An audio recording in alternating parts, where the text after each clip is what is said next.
Bonjour tout le monde, voilà c'est toujours l'ingénieur Chris Mochita. Bienvenue dans ce nouveau tutoriel où je vous fais la continuité sur le playback et live view. Dans la première partie, je vous ai montré comment faire le playback sur le web client. La deuxième partie, je vous ai montré comment faire le playback live view sur le contrôle client. Et la troisième partie, je continue tout en vous expliquant toutes les icônes qui sont en bas des vidéos, d'accord? Alors, vous allez nous suivre comment découper, comment zoomer et faire d'autres manipulations. Sans plus tarder, nous allons commencer tout de suite, tout juste après. Alors, sans plus tarder, nous allons continuer notre tutoriel que nous avons arrêté sur le playback, sur le live view. D'accord? Dans ma description ici en bas, je vous ai mis le lien de téléchargement de cette première vidéo. Vous avez compris comment on fait le playback sur le contrôle client également. Maintenant, je devais vraiment vous parler d'une chose. C'est quoi? Ce sont ces icônes que vous êtes en train de voir devant vous ici. Ces icônes ici, après avoir vous expliqué, je vous ferai voir que c'est possible même de pouvoir le personnaliser. On peut enlever d'autres icônes ici, n'est-ce pas? Tout comme on peut ajouter d'autres. Tout d'abord, en termes de forme, je peux diviser mes fenêtres peut-être ici 2x2. Hop, voilà. Vous voyez? Alors, à quoi servent ces icônes?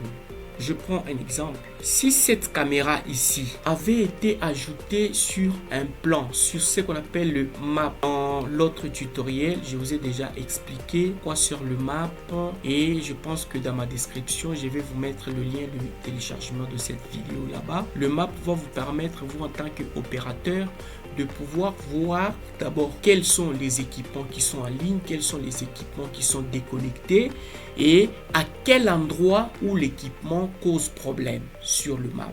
Donc vous prenez une carte de votre entreprise que vous allez importer dans X Central Professionnel et vous y ajoutez dessus des équipements tels que des caméras, des systèmes alarmes, etc. etc. Voilà. Alors, supposons que cette caméra avait été ajoutée sur le map et qu'il y a un problème, je peux comprendre si je ne me retrouve pas c'est où, je peux cliquer ici et directement je serai redirigé sur ce qui est comme carte map. Mais moi, cette caméra n'avait pas été ajoutée sur le map. Vous avez compris quand même ce qui est comme première icône ici. La deuxième des choses, je prends exemple, j'ai ma caméra ici. Je vais tirer photo de cette personne qui vient ici. Vous n'avez qu'à cliquer ici, capture. Et vous allez voir que je peux ouvrir les dossiers, n'est-ce pas? Et aller voir directement que je viens de faire une capture sur cette image. Vous voyez, ça c'est une image photo que je viens de tirer. Et à part ça, vous allez voir, il y a d'autres icônes telles que ça. Ici, je peux découper une petite vidéo importante qui m'intéresse. Par exemple, moi, je peux couper comme ça. Pendant qu'il y a tout ce mouvement ici, hop, il y a tout ce mouvement là-bas. Moi également, je peux venir là-bas et puis j'arrête. J'ai commencé et j'ai arrêté jusque-là.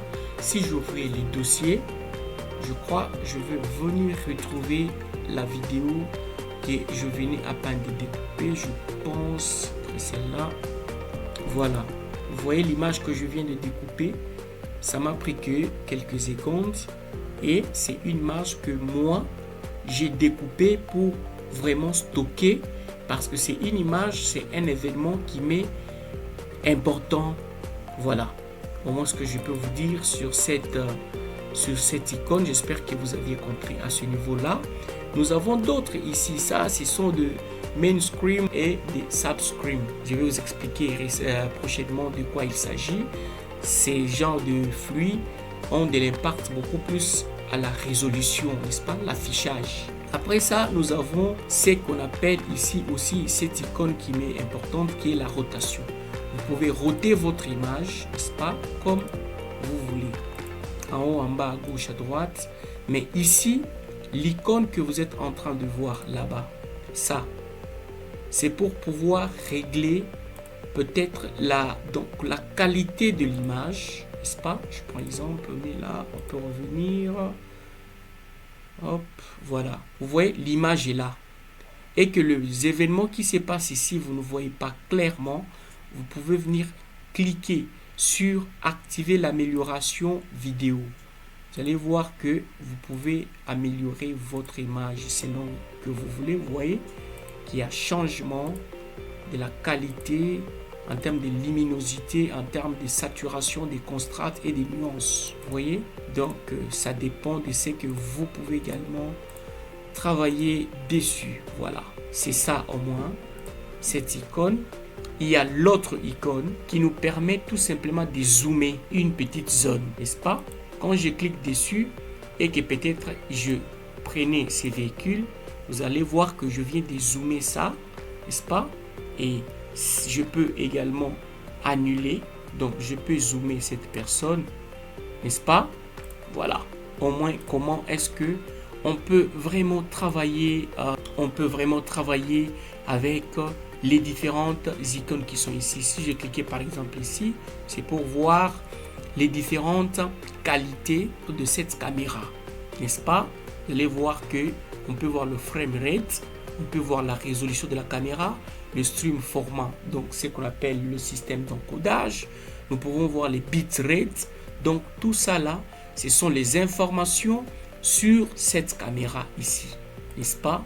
Tout en cliquant sur cette fenêtre là-bas. Voilà. Alors, j'espère que vous avez compris comment pouvoir tout d'abord faire le playback et comprendre les différentes icônes qui sont à ce niveau là-bas. Alors après ça, j'aimerais également vous expliquer comment maintenant nous pouvons vraiment ajouter ou enlever, supprimer certains icônes qui ne sont pas importants pour notre caméra. Parce que je peux prendre exemple que non, je ne peux pas voir peut-être une icône qui n'explique pas peut-être le paramètre de PTZ pendant que ma caméra elle-même n'est pas PTZ, n'est-ce pas? Elle n'est pas PTZ, mais comment est-ce que je peux avoir cette icône? C'est comme ça que je peux enlever. Alors vous allez venir ici sur paramètres, hop, parfait. Nous sommes là et ici dans système, nous avons général, vidéo, centre, alarme, analyse intelligente, état de fonctionnement, gestion de positionnement d'écran, tout ça, véhicule, tout ça. Nous allons aller ici sur vidéo et on vient ici sur barre d'outils. Voilà, tout ça, ce sont les outils que nous avons retrouvés sur la caméra.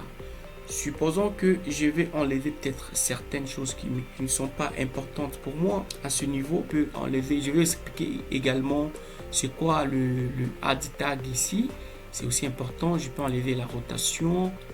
J'enlève tout. Vous voyez que je n'ai plus d'icône, n'est-ce pas? J'ai tout désactivé et je clique sur enregistrer. Maintenant, observez, si je reviens sur surveillance, vous allez voir que à ce niveau, je n'ai plus d'icône. J'espère que vous m'aviez bien reçu à ce niveau. Et si je compte le retourner, vous n'avez qu'à venir sur système et cocher peut-être capture. J'ai besoin également je peux prendre le add tag, je peux prendre exportation, je peux prendre division dans la division et puis je peux prendre aussi la recherche VCA. Voilà. Et je clique sur enregistrer et vous revenez sur surveillance. Vous allez voir directement que les icônes que je viens d'ajouter sont là. Alors, une fois que vous avez, n'est-ce pas, vu, n'est-ce pas, vos playbacks, vous pouvez maintenant exporter sur votre support local, n'est-ce pas, cette vidéo que vous voulez vraiment réellement prendre, cet événement que vous voulez vraiment extraire. Sur ce, vous allez venir ici, sur cette icône où c'est écrit exporter. Vous cliquez dessus, n'est-ce pas? Par rapport à la caméra à laquelle vous voulez exporter, vous aurez cette fenêtre. Vous allez donner à quel segment, n'est-ce pas, voulez-vous vraiment exporter. Vous allez donner ici le format du fichier vidéo, n'est-ce pas, de votre fichier. Et vous pouvez déterminer ici le mot de passe.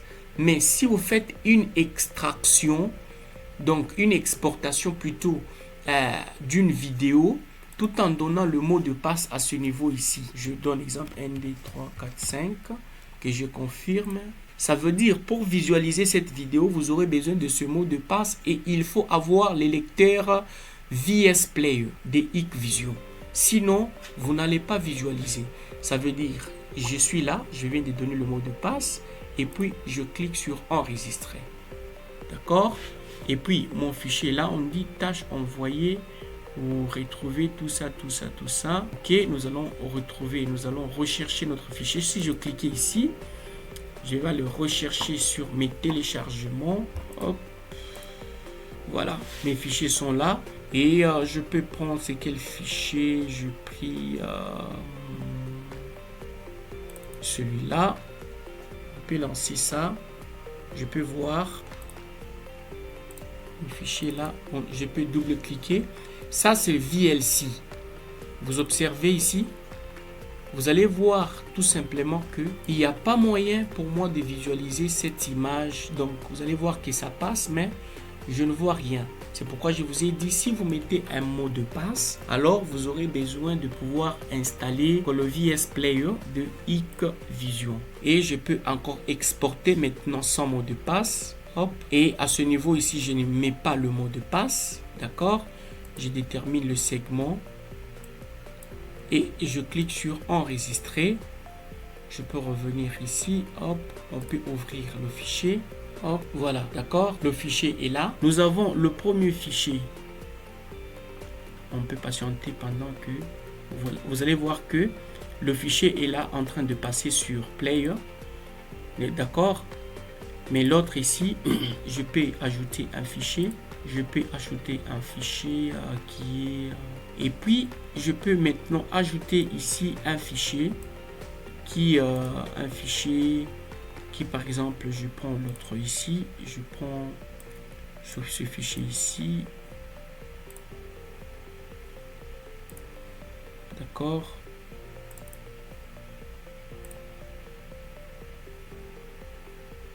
c'est où là, hop, voilà, et puis je fais play, je peux glisser, déplacer. Vous allez voir que ce fichier a un cadenas, d'accord. Donc ce fichier ici demande assez que pour que je puisse le lire, il faut tout d'abord avoir le mot de passe. Quand je double-clique, on me demande le mot de passe et je saisis 1, 2, 3, 4, 5 et je clique sur OK. Voilà, maintenant le fichier vient d'être décrypté et je peux quand même suivre les contenus. D'accord? Maintenant, lorsque vous faites une exportation avec clé, rendez-vous compte que vous êtes censé avoir ce petit logiciel qui est les VS Player. Au cas contraire, si vous avez VLC, ça ne va pas passer. Vous allez voir que sur VLC, ça est là, ça ne fait rien. Mais regardez la différence. Ici, je suis sur VS Player, mais ici, je suis sur VLC Media, mais ça ne montre pas. Voilà au moins ce que je devais vraiment vous expliquer là-bas. J'espère que vous avez vraiment bien reçu cette vidéo et cette pratique. Maintenant, pour faire la vue en direct, c'est juste venir cliquer sur vue en direct et prendre une caméra. Je prends par exemple ma caméra ici, d'accord, et je peux double-cliquer dessus et j'ai une image. Moi-même, je suis là parce qu'il fait un peu noir. Je crois que vous ne recevez pas correctement. Je peux changer même la position. Hop. D'accord. D'accord, il fait un peu noir. C'est un peu ça. Et j'espère que l'image est là. Je peux encore prendre la caméra, peut-être AQ5. Je peux double-cliquer dessus. Elle peut aussi charger. Voilà, donc, elle est là. C'est comme ça qu'on peut, d'accord, faire une vue en direct. Maintenant, par rapport à la vue, n'est-ce pas? Nous avons deux types de vues. Il y a des vues publiques et des vues privées. D'accord? Des vues publiques, ce sont des vues que tout le monde peut voir, bien sûr. Je peux cliquer ici et save.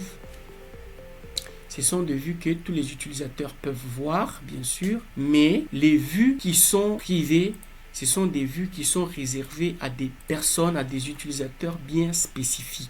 D'accord? Voilà au moins ce que je peux vous enseigner. Et j'espère que vous avez bien reçu et c'était la fin de ce tutoriel. Si vous n'êtes pas encore abonné sur la chaîne, abonnez-vous pour ne rater aucune de nos vidéos. C'était toujours votre ingénieur Chris Mochita. Merci et ciao, à la prochaine.